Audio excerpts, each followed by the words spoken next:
জঙ্গলে হারিয়ে গেছেন এক শিকারী। হরিণের পেছনে ছুটতে গিয়ে দিক হারিয়ে ফেলেছেন। কোনোভাবেই কোনো দিশা দেখতে পাচ্ছেন না। চারিদিকে বিশাল বৃক্ষরাজি, গভীর ঘন অরণ্যে তিনি একা। দুপুর গড়িয়ে বিকেল, সন্ধ্যা এবং রাত।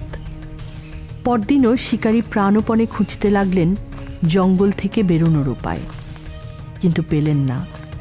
ক্ষুধা তৃষ্ণায় তিনি ক্লান্ত, বিধ্বস্ত।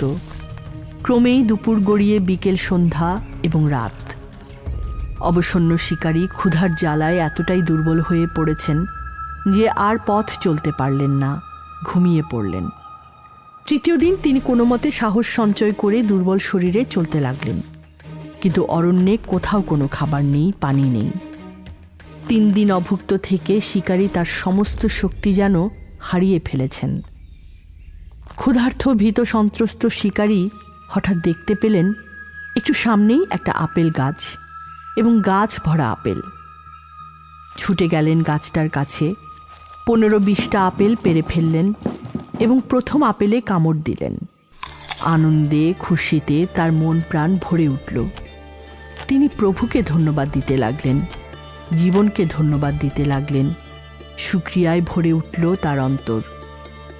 কিন্তু তিনি যখন দ্বিতীয় আপেলটায় কামড় দিলেন, এবার তার কৃতজ্ঞতা প্রথম আপেলটার চেয়ে খানিকটা কম। তিনি দ্বিতীয় আপেলটিও খেলেন। এভাবে শিকারী যখন পঞ্চম আপেলটা খাচ্ছেন, তখন তার কৃতজ্ঞতা বা শুকরিয়া বোধ অনেকটাই কমে এসেছে। দশম আপেলটা তিনি আর খেতে পারলেন না, থু করে মুখ থেকে ফেলে দিলেন। আপেল খেতে তার আর ভালো লাগছিল না। আপেল তার কাছে বিস্বাদ, আকর্ষণহীন ঠেকল।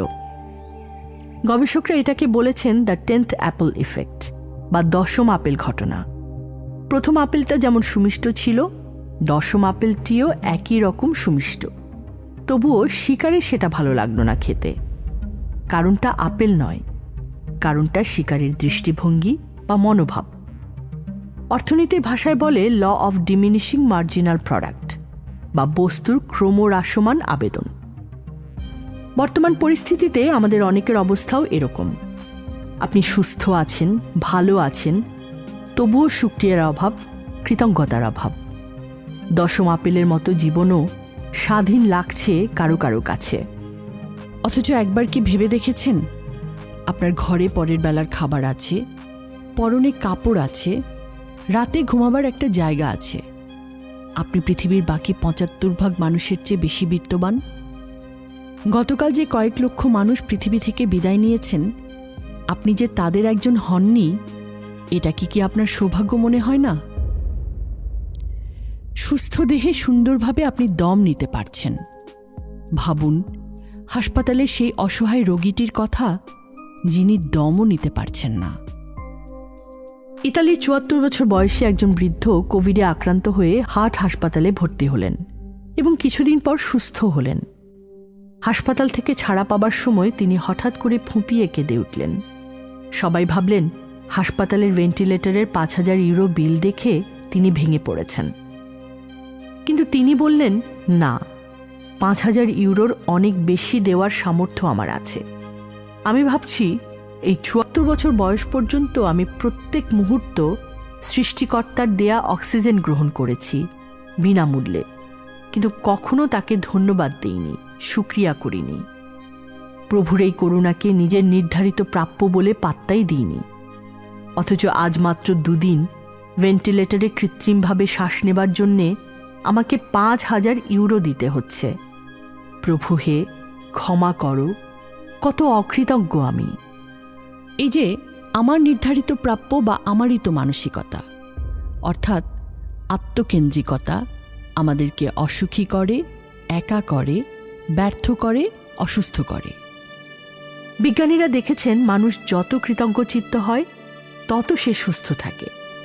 তার সুস্থ থাকার ক্ষমতা দ্রুত বেড়ে যেতে থাকে যদি শুকরিয়া বোধ তার ভেতরে জাগ্রত থাকে। অপরপক্ষে তার অসুস্থতা বেড়ে যায় যদি সে থ্যাঙ্কফুল বা কৃতজ্ঞ না হয়। কারণ অকৃতজ্ঞতা মানুষের ভেতরে ভেতরে স্ট্রেস তৈরি করে।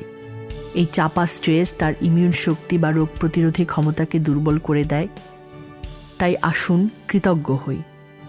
প্রভুকে বলি, তুমি যা দিয়েছ প্রভু তার জন্যে শুক্রিয়া, যা দাওনি তার জন্যে আরও বেশি শুক্রিয়া। যত বেশি শুক্রিয়া করব তত সুস্থ থাকব, ভালো থাকব, আনন্দে থাকব। যখন শুক্রিয়া করব, শুক্রিয়া করার কারণও তখন বৃদ্ধি পাবে, অর্থাৎ জীবনে প্রাপ্তিও তখন বেশি বেশি ঘটবে। সুস্থতা, আনন্দ, সাফল্য আমাদের আলিঙ্গন করবে ইনশাল্লাহ।